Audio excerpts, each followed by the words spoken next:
Good morning, नमस्कार, पहला प्रणाम दोस्तों। स्वागत है आपका देवभूमि करियर पॉइंट पर। आशा करता हूँ आप सभी लोग स्वस्थ होंगे, काफी अच्छी आपकी स्टडी चल रही होगी। तो मॉर्निंग डोज में आज जीएसजी के पीवाईक्यू का पार्ट 1 है। जैसा कि मैंने आपके लिए शेड्यूल तय किया हुआ है, जो आपका मंडे और ट्यूसडे रहेगा। मंडे ट्यूसडे को आपको उत्तराखंड जीके के पीवाईक्यू दिए जाएंगे। वेनेसडे और थर्सडे को आपको हिंदी के पीवाईक्यू दिए जाएंगे। और आज फ्राइडे और सैटरडे की मॉर्निंग में दोस्तों आपको दिए जाएंगे जीएसजीके के पीवाईक्यू। और ये सीरीज कंटिन्यू चलते रहेगी। इस सीरीज का सबसे बड़ा एडवांटेज यह है कि इसमें हर प्रश्न की डिटेल्ड व्याख्या मैं आपको दूंगा, ताकि हर एक फैक्ट आपको प्रश्न से जुड़ा हुआ याद हो जाए और एग्जाम में किसी भी प्रकार से प्रश्न पूछा जाए तो आप आसानी से उसका उत्तर दे सकें। ठीक है, तो इस पीवाईक्यू सीरीज को दोस्तों अपना सपोर्ट और प्यार दीजिए।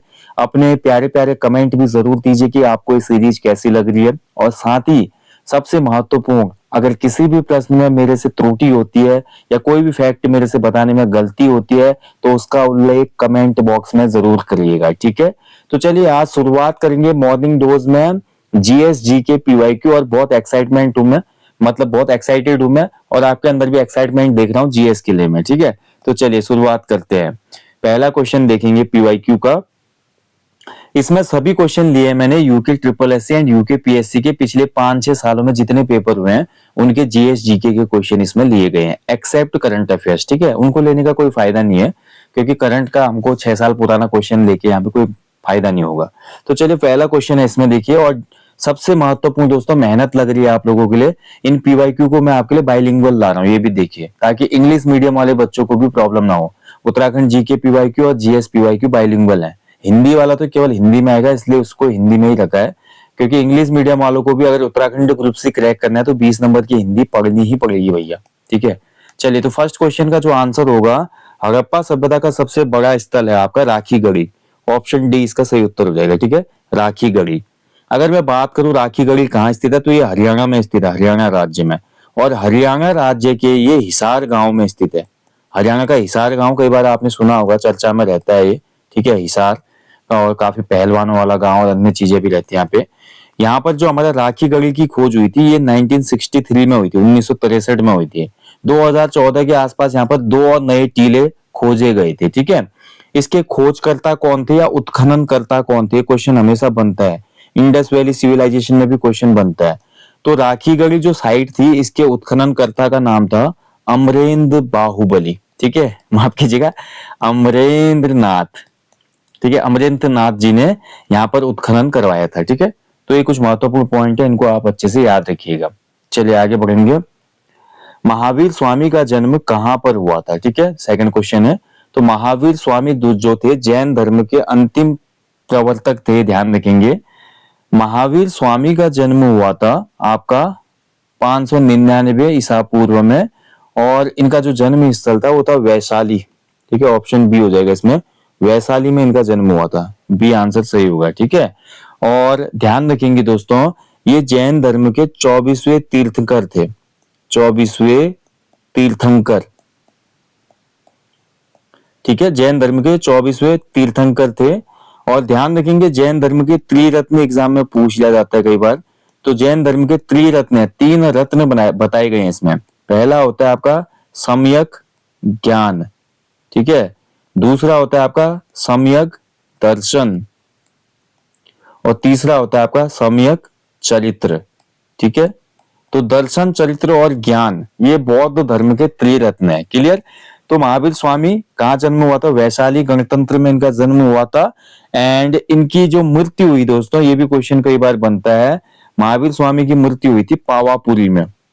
ठीक है, पावापुरी में क्या हुआ? इनकी मृत्यु हुई। ठीक है, चलिए आगे बढ़ेंगे। गौतम बुद्ध ने अपना पहला उपदेश कहां पर दिया था? अच्छा क्वेश्चन है। तो देखिए, गौतम बुद्ध से रिलेटेड सबसे महत्वपूर्ण पॉइंट देख लेते हैं सबसे रिलेटेड।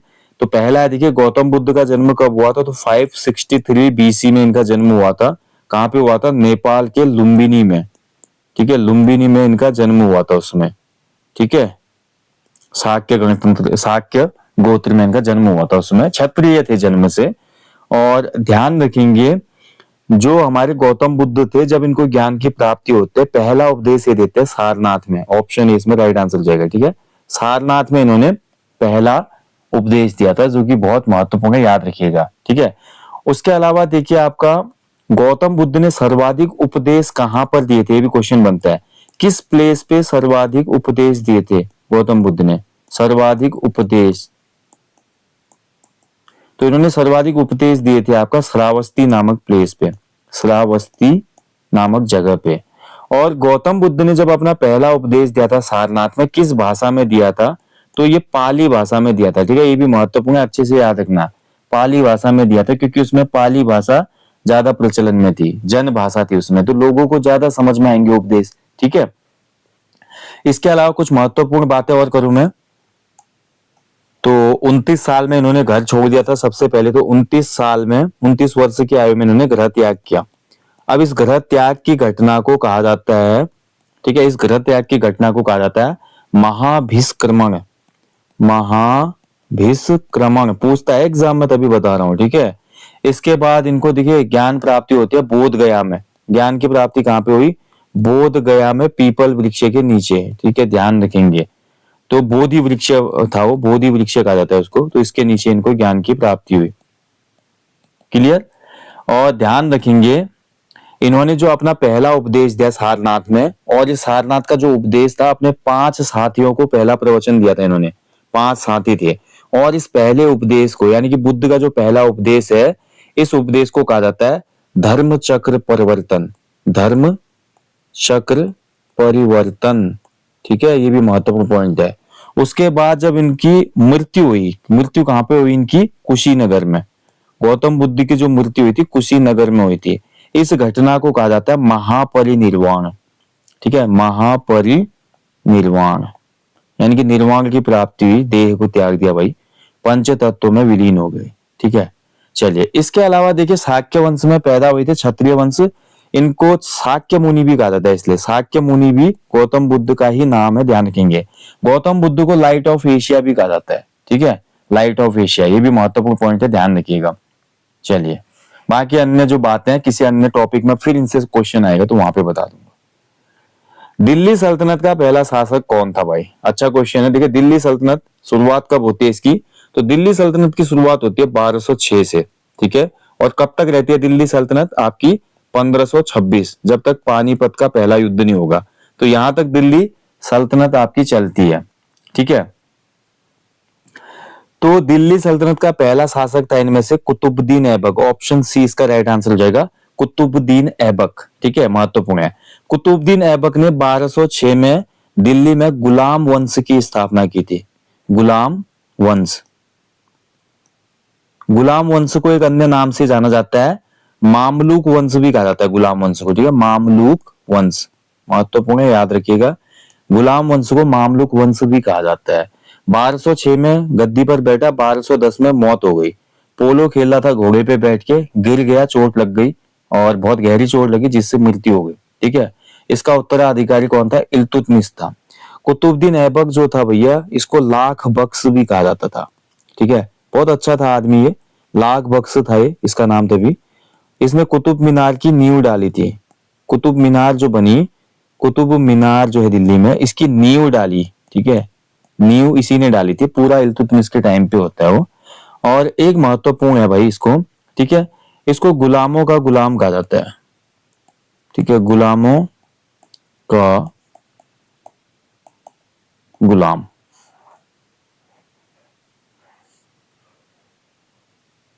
माफ कीजिएगा दोस्तों, गुलामों का गुलाम इसी नहीं कहा जाता, गुलामों का गुलाम कहा जाता है इल्तुतमिश को। ठीक है, इल्तुतमिश। ठीक है, क्योंकि देखिए थोड़ा क्रोनोलॉजी समझते हैं। जो हमारा कुतुबुद्दीन ऐबक था, ये किसका गुलाम था? तो ये गुलाम था मोहम्मद गौरी का। मोहम्मद गौरी ने तराइन का युद्ध लगा था। ठीक है, मोहम्मद गौरी जो था, तराइन का युद्ध लगा, चंदावत का युद्ध लगा इसने। उसके बाद जब ये वापस लौटता है मोहम्मद गौरी, तो ये भारत में अपना उत्तराधिकारी किसको बनाता है? अपने गुलाम कुतुबुद्दीन ऐबक को। ठीक है, और कुतुबुद्दीन ऐबक का भी गुलाम कौन था? इल्तुतमिश था। तो इसलिए गुलामों का गुलाम इल्तुतमिश को कहा जाता है। कुतुबुद्दीन ऐबक के लिए शब्द यूज होता है लाख बख्श। ठीक है, ये आपको ध्यान रखना है। चौगान खेलते समय इसकी मृत्यु हो गई थी, चौगान पोलो। ठीक है, घोड़े पे बैठ के खेलते थे चौगान पोलो, तो उसमें इसकी मृत्यु हो गई थी। क्लियर, ध्यान रखेंगे। चलिए आगे बढ़ेंगे। नेक्स्ट देखिए, पानीपत की पहली लड़ाई कब हुई थी? तो फर्स्ट जो हमारा बैटल हुआ था, बैटल ऑफ पानीपत, तो ये आपका हुआ था कब? 1526 में। ऑप्शन है इसका राइट आंसर। देखिए 1526 में पानीपत की पहली लड़ाई किसके बीच में हुई थी? बाबर वर्सेस इब्राहिम लोदी। इब्राहिम लोदी, लोदी वंश का अंतिम शासक था ये, ठीक है, इनके बीच में लड़ाई हुई। बाबर इस युद्ध में जीत गया था। रीजन क्या था? तोप खाने का प्रयोग। तोप खाने का प्रयोग किया बाबर ने इसमें, ठीक है। कुशल सैन्यता भी थी, बहुत अच्छे से आर्मी का मैनेजमेंट किया था, और इसके अलावा तोप खाने का भरपूर प्रयोग किया गया, जिसको इब्राहिम लोदी की सेना झेल नहीं पाई। और यहाँ से क्या हुआ? लोदी वंश खत्म हो गया और बाबर ने मुगल वंश की नींव डाली, ठीक है। तो ये आपको ध्यान रखना है। 1526 में युद्ध, एग्जैक्ट डेट पूछता है कभी कभी एग्जाम में, तो 15 अप्रैल को हुआ था युद्ध। 15 अप्रैल 1526 को, ठीक है, माफ कीजिएगा 21 अप्रैल 1526 को। 21 अप्रैल 1526 को ये युद्ध हुआ था, पानीपत का पहला युद्ध है। अब पानीपत शब्द आप सुनेंगे कई बार आएगा, पानीपत का पहला युद्ध, दूसरा युद्ध, तीसरा युद्ध। पानीपत जो है आपका वर्तमान में हरियाणा राज्य में स्थित है, ठीक है, ये भी ध्यान रखना। और बाबर से जुड़ा एक महत्वपूर्ण फैक्ट बताता हूँ भाई, इसका जो वास्तविक नाम था ये था जहीरुद्दीन, जहीरुद्दीन मोहम्मद था इसका ओरिजिनल नाम। जहीरुद्दीन मोहम्मद बाबर का ओरिजिनल नाम था, ठीक है। चलिए आगे बढ़ेंगे। शिवाजी का राज्य अभिषेक कब हुआ था? तो जो शिवाजी थे इनका राज्य अभिषेक बताना है आपने, कब हुआ था? तो शिवाजी का राज्य अभिषेक हुआ था, ऑप्शन ए 1674 में, ठीक है। डेट थी 6 जून 1674, ठीक है। यहाँ पर शिवाजी का जब हमारा राज्याभिषेक होता है, इनको छत्रपति की उपाधि भी दी जाती है, यहीं पे छत्रपति की उपाधि यहीं पे मिलती है इनको, ठीक है। और इनका जो राज्याभिषेक किया था, बनारस का एक पंडित था, बनारस से आया था, जिसका नाम था गंगदत्त भट्ट, ठीक है। पूर्व एग्जामों में पूछा गया है, गंग भट्ट था, ठीक है, ये भी महत्वपूर्ण है, अच्छे से याद रखिएगा।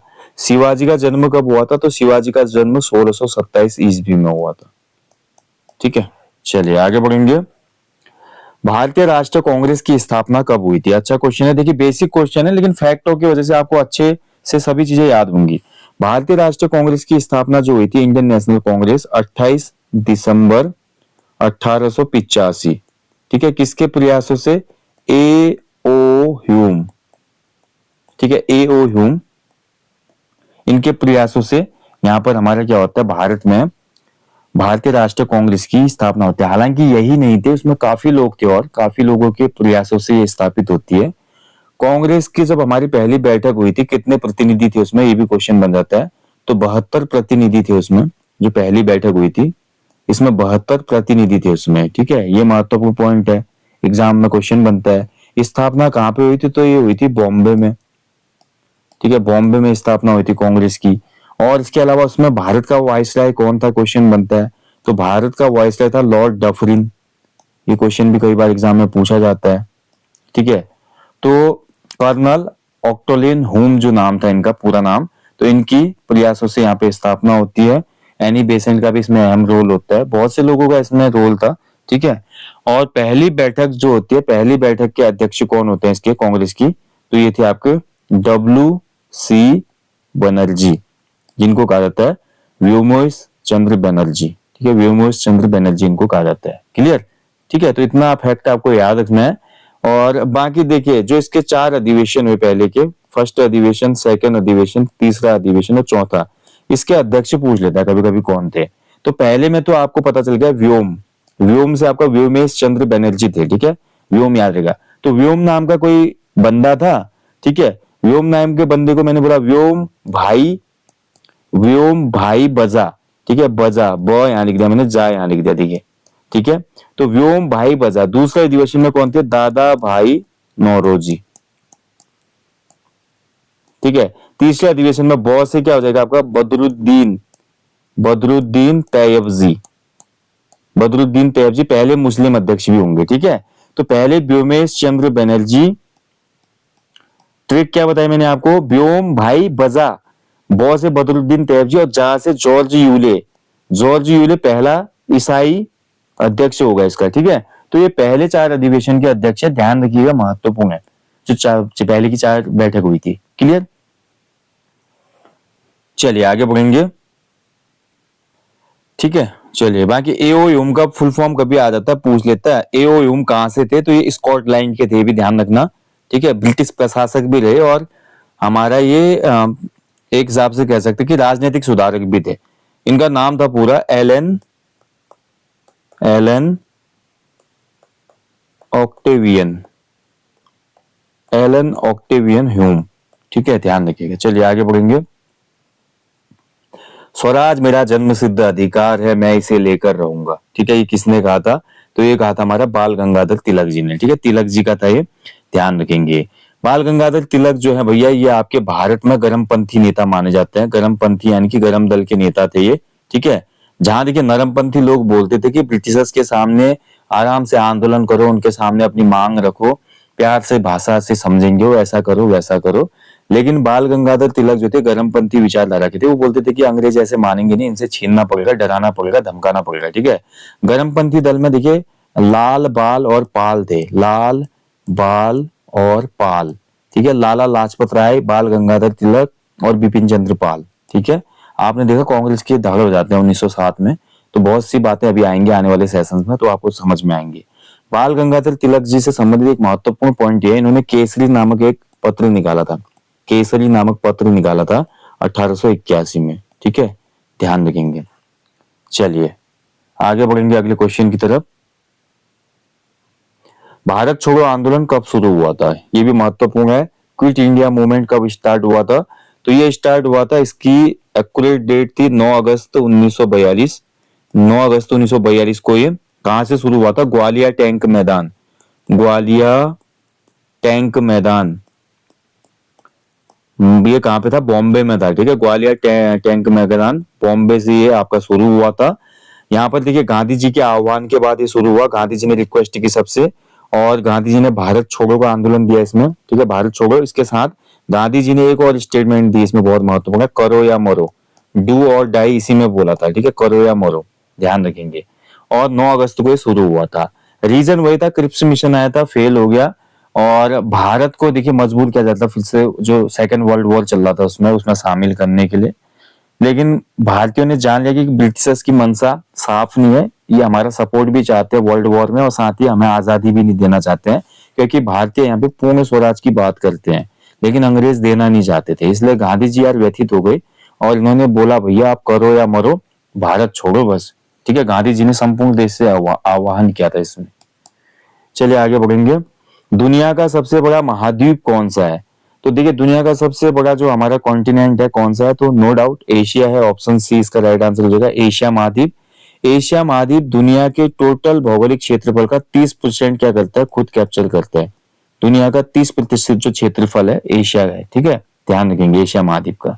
और एशिया में भाई देखिए आपके बड़े बड़े क्षेत्रफल वाले देश है। अगर कभी क्वेश्चन आपका बनता है कि दुनिया के क्षेत्रफल वाले सबसे बड़े देश, क्षेत्रफल वाले देश, ठीक है, तो इनको याद रखने की एक ट्रिक है, बहुत अच्छी ट्रिक है, मजा आ जाएगा आपको। आपको बस ट्रिक याद रखनी है, रुक, चीन, अब, आ, भारत। रुक, चीन, अब आ, भारत। फिर बताता हूं तुझे। ठीक है, रू से हो गया रूस, क से हो गया कनाडा, कनाडा, चीन से हो गया चीन, अब से हो गया अमेरिका, ओके, अब से अमेरिका, ब से हो गया ब्राजील, ठीक है, आ से हो गया ऑस्ट्रेलिया, और फिर हो गया भारत। भारत का 7वां स्थान है क्षेत्रफल के आधार पर दुनिया में। ठीक है, क्षेत्रफल में भारत का दुनिया में 7वां स्थान, और जनसंख्या में आपका पहला स्थान है। ठीक है, जनसंख्या में पहला स्थान है। 150 करोड़ हमारी जनसंख्या हो चुकी है। अब ध्यान रखिए, पहले नंबर पे रशिया है क्षेत्रफल में, दूसरे में कनाडा है, तीसरे नंबर पे चीन का क्षेत्रफल है, चौथे नंबर पे अमेरिका का क्षेत्रफल है, पांचवें नंबर पे ब्राजील का क्षेत्रफल है, छठे नंबर पे ऑस्ट्रेलिया का क्षेत्रफल है। ऑस्ट्रेलिया एक देश होने के साथ साथ एक महाद्वीप भी है, और 7वें नंबर पे भारत है। ठीक है, ऑस्ट्रेलिया सबसे छोटा महाद्वीप है, ध्यान रखना। सबसे बड़ा एशिया है तो सबसे छोटा ऑस्ट्रेलिया है। चलिए आगे बढ़ेंगे अगले क्वेश्चन की तरफ। दुनिया की सबसे ऊंची चोटी माउंट एवरेस्ट कहाँ स्थित है? सिंपल क्वेश्चन है, नेपाल में स्थित है माउंट एवरेस्ट। माउंट एवरेस्ट की ऊंचाई है 8,849 मीटर। ठीक है, लगभग इतनी है। दुनिया की सबसे ऊंची चोटी है, नेपाल में इसको कहा जाता है सागर माथा। ठीक है, नेपाल में क्या कहा जाता है, सागर माता, क्वेश्चन बनता है। और ऐसे इसको तिब्बत में क्या कहा जाता है, तिब्बत में इसके लिए अलग नाम दिया, तिब्बत में इस चोटी को कहा जाता है क्या, तो तिब्बत में इसको कहते हैं भैया आपका चोमोलुंगमा, चोमोलुंगमा, ठीक है, ध्यान रखें, चोमोलुंगमा। ठीक है, तो नेपाल में सागर माता और सोलोखुम्बू भी बोलते हैं इसको, मतलब तिब्बत, माफ कीजिएगा, नेपाल में सागर माता और सोलोखुम्बू, सोलुखुम्बू भी बोलते हैं, हाँ, सोलुखुम्बू। और वहीं तिब्बत में इसको चोमोलुंगमा कहा जाता है। दुनिया की सबसे ऊंची चोटी है भाई, और नेपाल में स्थित है। और दोस्तों करोड़ों वर्ष से पहले यहाँ पे क्या था, टेथिस सागर था, टेथिस सागर, ये भी क्वेश्चन बनता है। प्लेट टेक्टोनिक्स वाली घटना जब हुई तो हमारा क्या हुआ, बीच का भाग उभर गया और सबसे बड़े पहाड़ का निर्माण हुआ यहाँ पे। ठीक है, ये हिमालय रेंज में स्थित है आपका माउंट एवरेस्ट। क्लियर, चलिए आगे बढ़ेंगे। पृथ्वी पर कुल कितने महासागर हैं, तो पृथ्वी पर महासागरों की संख्या कितनी है, 5 महासागर हैं। ठीक है, कौन कौन से 5 है भाई, सबसे पहले हो गया सबसे बड़ा जो है प्रशांत महासागर, पैसिफिक ओशियन। उसके बाद आपका आ जाता है अटलांटिक ओशियन, ठीक है, अटलांटिक महासागर। इसके बाद हमारा आ जाता है हिंद महासागर। उसके बाद आ जाता है हमारा आर्कटिक महासागर, एंड नेक्स्ट अंटार्कटिका, अंटार्कटिका। ठीक है, तो ये है भाई दुनिया के 5 महासागर। ठीक है, तो 5 ओशियंस हैं। सबसे बड़ा कौन सा है, प्रशांत है, ध्यान रखेंगे। और देखिए एकमात्र महासागर है जिसका नाम किसी देश के नाम पे, वो है हिंद महासागर, इंडियन ओशियन बोलते हैं इसको तभी तो। ठीक है, हिंद महासागर, हिंदुस्तान के नाम पे। चलिए आगे बढ़ेंगे। क्षेत्रफल के आधार पे भारत का सबसे बड़ा राज्य कौन सा है, तो देखिए क्षेत्रफल में भारत का सबसे बड़ा राज्य है आपका राजस्थान, ऑप्शन 20 का राइट आंसर हो जाएगा राजस्थान। ठीक है, अब इसके लिए भी देखिए राजस्थान का, और मैं आपको एक ट्रिक बताना चाहूंगा यहाँ पे, तो एक ट्रिक आप नोट कर लो, टॉप 5 राज्य आपको याद हो जाएंगे। ठीक है, भारत के, तो मैं बोल रहा हूं आपका, देखिए रामम, ठीक है, रामम उत्तर गूंजे, ठीक है, बोल रहा हूं मैं, रामम उत्तर गूंजे। ठीक है, तो ये आपका देखिए, इससे आपको टॉप 5 स्टेट याद हो जाएंगे उत्तराखंड के। माफ कीजिए, भारत के। रा से हो जाएगा क्या आपका, राजस्थान, रा से हो जाएगा आपका राजस्थान। ठीक है, मौ से हो जाएगा दूसरे नंबर पे एमपी, मध्य प्रदेश। तीसरे मौ से हो जाएगा महाराष्ट्र। ठीक है, उत्तर से आपका हो गया यूपी, उत्तर प्रदेश। गूंजे से आपका हो गया गुजरात। ठीक है, तो भारत के टॉप 5 राज्य क्षेत्रफल में सबसे पहले हो जाएगा राजस्थान, रा से राम से, मौ से हो जाएगा आपका मध्य प्रदेश, फिर तीसरे मौ से हो जाएगा महाराष्ट्र, उत्तर से आपका हो जाएगा यूपी, उत्तर प्रदेश, गूंजे से आपका हो जाएगा गुजरात। ठीक है, ये टॉप 5 राज्य हैं क्षेत्रफल में, ध्यान रखना। और जनसंख्या में सबसे ज्यादा पूछेगा तो यूपी। दुनिया की सबसे लंबी पर्वत श्रृंखला निम्न में से कौन सी है, तो दुनिया की सबसे लंबी पर्वत श्रृंखला है दिए गए विकल्पों में आपका एंडीज। ठीक है, एंडीज पर्वत श्रृंखला, एंडीज माउंटेन रेंज है सबसे बड़ी, ध्यान रखेंगे। एंडीज माउंटेन रेंज की जो लेंथ है वो कितनी है, 7000 किलोमीटर, लगभग 7000 किलोमीटर लंबी है ये लगभग। ठीक है, दुनिया की सबसे लंबी है। और इसकी एवरेज ऊंचाई है 4000 मीटर की, औसत ऊंचाई 4000 मीटर। और इसका सबसे ऊंचा पर्वत पूछ लेता है कई बार एग्जाम में, इसका सबसे ऊंचा जो चोटी है एंडीज पर्वतमाला की सबसे ऊंची चोटी का नाम है अकांग गुआ।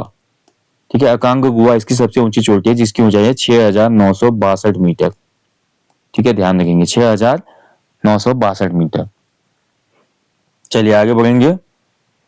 राजकोषीय नीति का मुख्य उद्देश्य क्या होता है, तो देखिए जो हमारी फिस्कल पॉलिसी होती है, अभी देखिए जो जीएस को कॉम्बो कोर्स में, न्यू कॉम्बो कोर्स में जो हमारा जीएस की लेक्चर मैंने दिया आपको इकोनॉमिक्स के, वहां पे मैंने आपको अच्छे से बताया था, समझाया था मॉनेटरी पॉलिसी क्या होती है, फिस्कल पॉलिसी क्या होती है। Monetary policy is a part of RBI, reserve bank of India, with support of government. जबकि फिस्कल पॉलिसी जो होती है ये आपका सरकारी इसको बनाती है।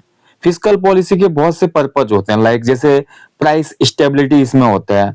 इसके अलावा देखिए रोजगार के अवसरों को बढ़ाना, ठीक है, और अन्य भी जो हमारे वित्तीय, जो देश में वित्तीय स्थिरता है उसको भी बना के रखना, तो ये सभी चीजें हो जाती है इसमें। ठीक है, तो ध्यान रखेंगे ये आपका आ जाता है फिस्कल पॉलिसी में, तो ऑप्शन भी हो जाएगा इसमें प्राइस स्टेबिलिटी। ठीक है, और वहीं आपकी दूसरी आपकी होती है कौन सी, ये तो राजकोषीय नीति है, एक होती है मौद्रिक नीति, मॉनेटरी पॉलिसी। मॉनेटरी पॉलिसी कौन बनाता है, आरबीआई।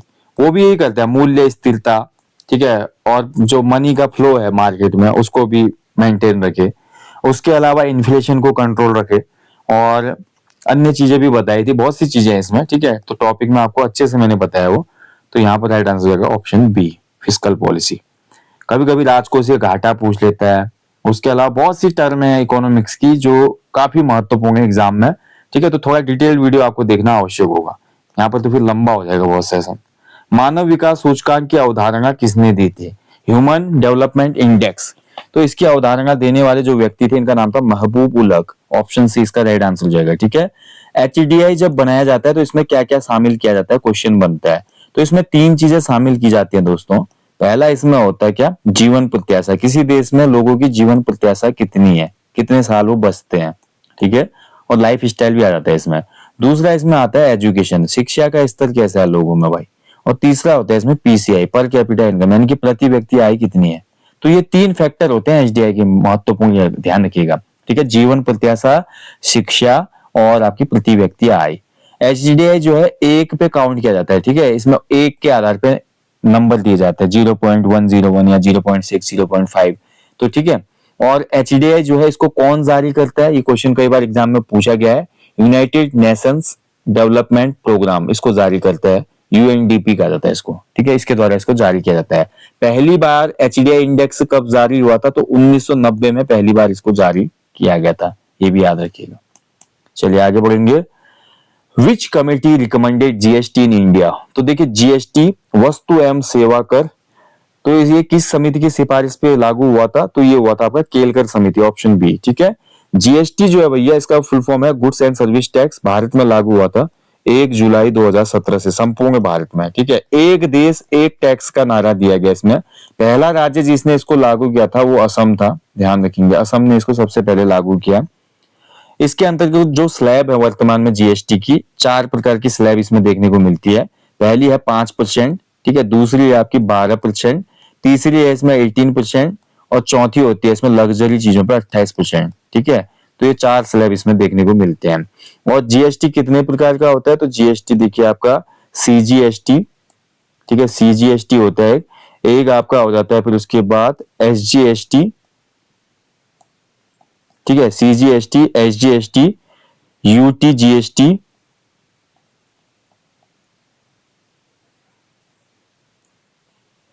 ठीक है, और आईजीएसटी। तो ये 4 प्रकार हैं जीएसटी के। ठीक है, ध्यान रखेंगे।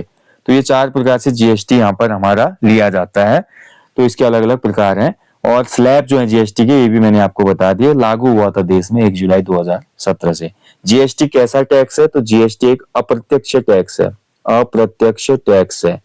ठीक है, यानी कि इनडायरेक्ट टैक्स है ये। ठीक है, ये भी ध्यान रखिएगा। चलिए आगे बढ़ेंगे। भारतीय संविधान का कौन सा अनुच्छेद मौलिक अधिकारों से संबंधित है? तो इनमें से देखिए, ये तो सिंपल क्वेश्चन है भाई, मौलिक अधिकारों से कौन सा संबंधित है?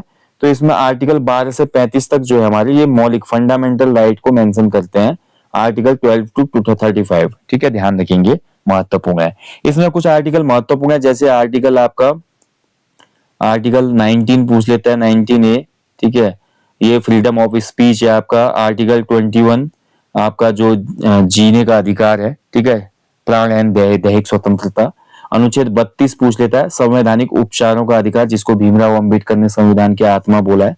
तो ये कुछ महत्वपूर्ण आर्टिकल है जो पूछे जाते हैं बार बार एग्जाम में। भारतीय संसद का निम्न सदन कौन सा है? Lower house of the Indian parliament, ये होता है आपका लोकसभा। ठीक है, लोकसभा आपका निम्न सदन होता है, लोअर हाउस, और राज्यसभा जो होता है अपर हाउस होता है। लोकसभा का गठन कौन से अनुच्छेद में होता है? तो लोकसभा का गठन होता है आपका अनुच्छेद 81 के तहत। ठीक है, देखिए आपको याद रखना है, पारा लो, पारा लो। एक बंदा आया बाहर से चिल्लाया पारा लो, पारा लो। 79, 80 और 81। ठीक है, 79 में पार्लियामेंट का जिक्र होता है, 80 में राज्यसभा यानी कि अपर हाउस का जिक्र होता है, वह गठन होता है। 81 में आपका लोकसभा के गठन के बारे में प्रावधान है, यानी कि इसमें लोअर हाउस के बारे में। तो ये तीनों अनुच्छेद पार्लियामेंट, आपका राज्यसभा, लोकसभा से जुड़े हुए हैं। ठीक है, 79, 80 और 81। भारतीय संविधान में कुल कितनी अनुसूचियां हैं वर्तमान में? तो वर्तमान में भारत में जो भारतीय कॉन्स्टिट्यूशन है इसमें कितनी शेड्यूल्स हैं? तो टोटल वर्तमान में 12 अनुसूचियां हैं। ठीक है, 12। अगर क्वेश्चन बनेगा कभी कि मूल जो संविधान था उसमें कितनी अनुसूचियां थी, तो जब भारत का संविधान तैयार हुआ था, ठीक है, जब लागू हुआ था 26 जनवरी 1950 को देश में, उस समय इसमें मूल संविधान में 8 अनुसूचियां थी, 8 अनुसूचियां। ठीक है, वर्तमान में कितनी है भाई, 12 है। ठीक है, ध्यान रखिएगा दोस्तों। चलिए, तो ये था आज जीएस का पीवाईक्यू पार्ट 1। ठीक है, आगे मैं और कोशिश करूंगा कि जो नेक्स्ट पार्ट आएंगे उसमें और ज्यादा कुछ मतलब एडिशनल जो की पॉइंट्स हैं, फैक्ट है, उनको ऐड करूंगा मैं। ठीक है, तो कई बार क्या होता है दोस्तों, आपको समय की जो है समय का अभाव रहता है, तो इसकी वजह से ज्यादा पॉइंट ऐड हो नहीं पाते। ठीक है, और जितना रिकॉल कर पाता हूं मैं सेशन के दौरान, उतना मैं आपको बताने की पूरी कोशिश करता हूँ। क्लियर। लेकिन जल्दी ही दोस्तों और ज्यादा इस क्लास को और ज्यादा महत्वपूर्ण बनाएंगे, और ज्यादा इसमें महत्वपूर्ण फैक्टों को डालेंगे, और इस क्लास से ही आपका जीएस का रिवीजन, जीके का रिवीजन पूरा कराऊंगा। इसी क्लास से आपका पूरा हिंदी का रिवीजन करा दूंगा। इसी क्लास से उत्तराखंड जीके का रिवीजन करा दूंगा पीवाईक्यू से, और मॉर्निंग में क्लास दूंगा जिससे आपको अच्छे से चीजें याद रहती है, क्योंकि मॉर्निंग में पढ़ने का मन भी होता है। ठीक है, यहीं पे सेशन को समाप्त करता हूँ। क्लास अच्छी लगी तो लाइक करना, शेयर करना ना भूलें, और अपने जीवन में कम से कम एक पेड़ लगाएं, लोगों को भी इसके लिए अवेयर करें। कम से कम एक लगाएं, अधिकतम तो जितने लगा सकते हैं। ये आपका एक बहुत बड़ा एहसान होगा पूरी धरती पे, एक मानव सभ्यता जो आने वाली है, आगामी जनरेशन जो है, जो कि आने वाले समय में शायद ही कभी बर्फ देखेंगे, ग्लेशियर देखेंगे 3-4 पीढ़ियों बाद।